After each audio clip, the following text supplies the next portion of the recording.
दोस्तों, आज की डेट में लोग प्रेम प्रसंग तो कर लेते हैं, पर लेकिन शायद उन्हें ये नहीं पता कि प्रेम का मतलब क्या होता है। प्रेम का मतलब है कि जिससे आप प्रेम करते हैं उसको ना तो दुख हो, ना कुछ कोई परेशानी हो, क्योंकि उसी में ही आपकी खुशी होती है अगर सच्चा प्रेम है तो। लेकिन एक प्रेमी ही अपनी किसी स्वार्थ के कारण दूसरे प्रेमी की हत्या कर दे तो उसको प्रेम नहीं कहते।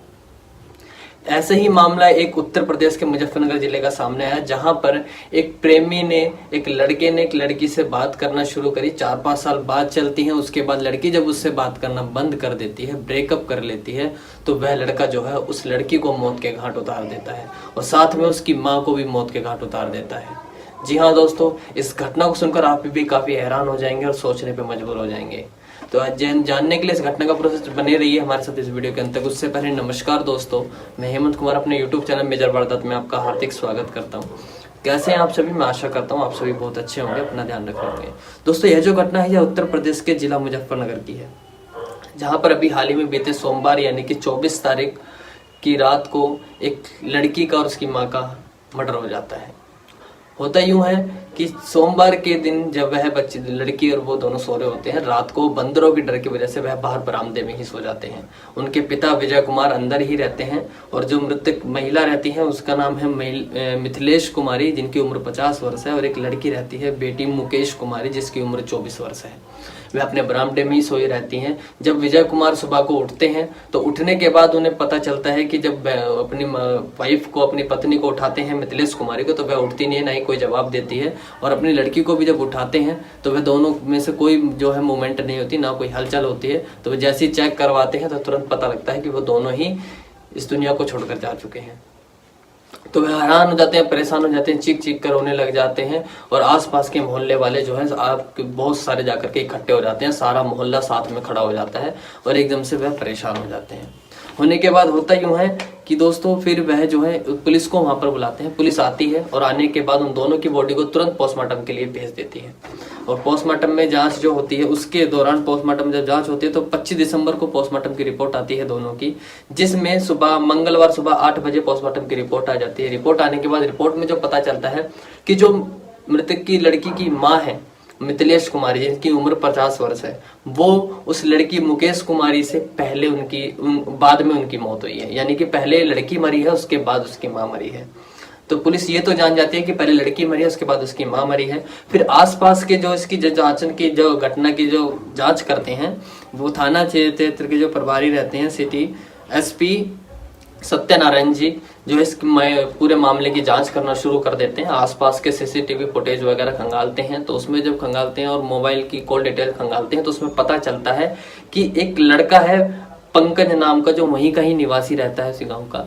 उस पंकज नाम के व्यक्ति को जो है वो फुटेज में देख लेते हैं, निकलते बढ़ते घर के आसपास देख लेते हैं। तो वह तुरंत विजय कुमार जी जो है पहचान लेते हैं। पुलिस उनसे पूछताछ करती है विजय कुमार जी से, लड़की के पिताजी से। तो वह बताते हैं कि यह लड़का मेरी बेटी को परेशान कर रहा था और काफी दिनों से परेशान कर रहा था, इसलिए हमने इसको धमकाया भी था और इसको हमने गालियां वगैरह भी दी थी, और लड़की की माँ ने भी इसको धमकाया था। तो उसके पिता साफ साफ उस पर ही इस जो है हत्याकांड का शक जताते हैं।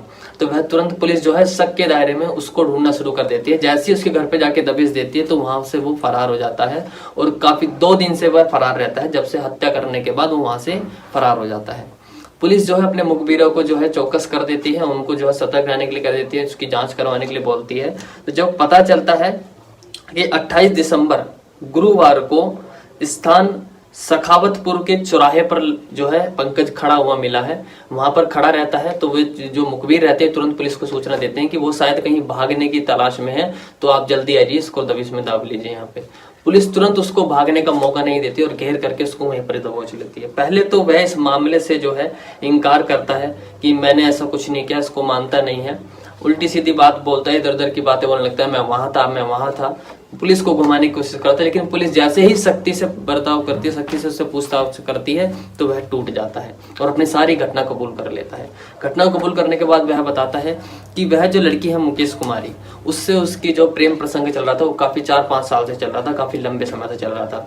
उसके बीच में वो काफी चोरी छुपे मिलते भी थे और बातचीत भी करते थे। और इसके बातचीत के चलते जो है उसके घर में इसके इन दोनों के प्रेम प्रसंग के बारे में पता चल जाता है।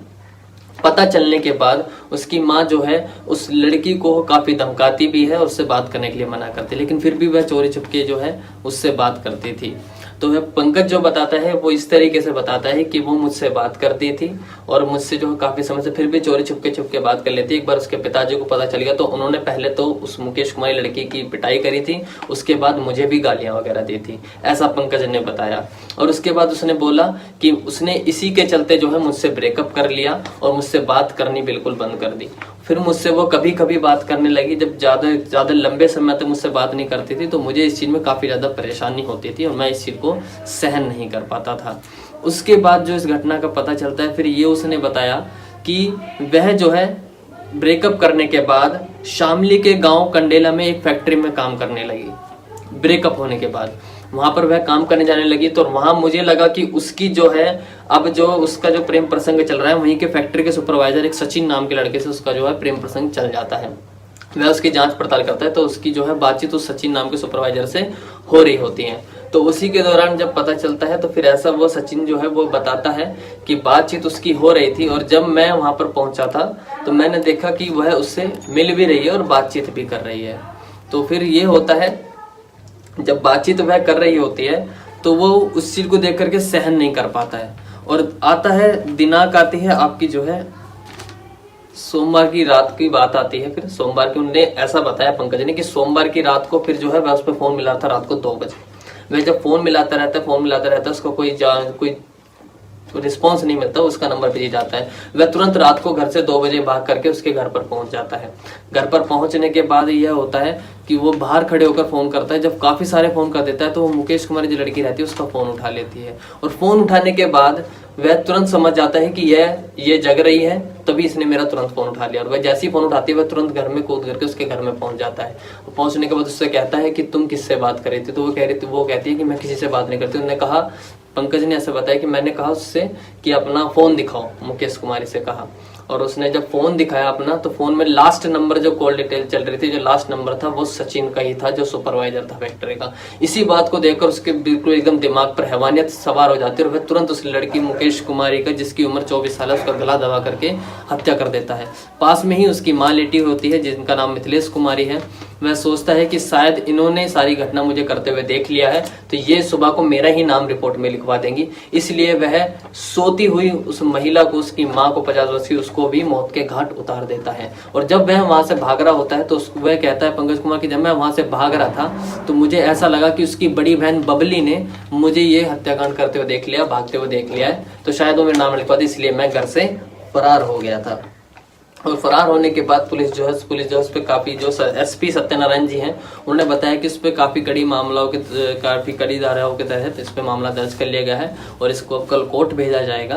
कोर्ट भेजने के बाद इसको जेल भेज दिया जाएगा और वहां से कोई जो है सुराग वगैरह नहीं मिले हैं, कुछ हथियार वगैरह बरामद नहीं है क्योंकि इसने गला दबा करके हत्या करी है और ये सारा मामला जो है प्रेम प्रसंग का मामला है।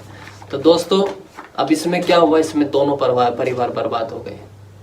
उसमें उसकी बेटी भी गई, माँ भी गई और प्लस वो लड़का भी अब जेल जा चुका है।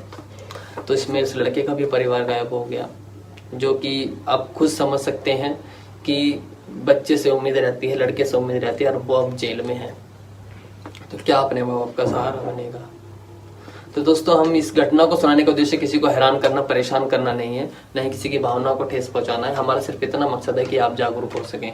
यह सच्ची घटना है और हम अपनी YouTube चैनल पर सच्ची घटनाएं लाते रहते हैं, जिससे कि ताकि आप इनको देख करके समझ सकें कि आज की डेट में कैसे कैसे लोग हैं, किसके बाद क्या हो सकता है, और अपराधी भी ये समझ जाएं कि अपराध करने के बाद कोई भी बच नहीं सकता, उसको एक न एक दिन उसका जवाब देना ही पड़ता है। तो दोस्तों मिलेंगे फिर ऐसी अगली किसी सच्ची घटना के साथ, तब तक के लिए अपना ध्यान रखें, सुरक्षित रहें। नमस्कार।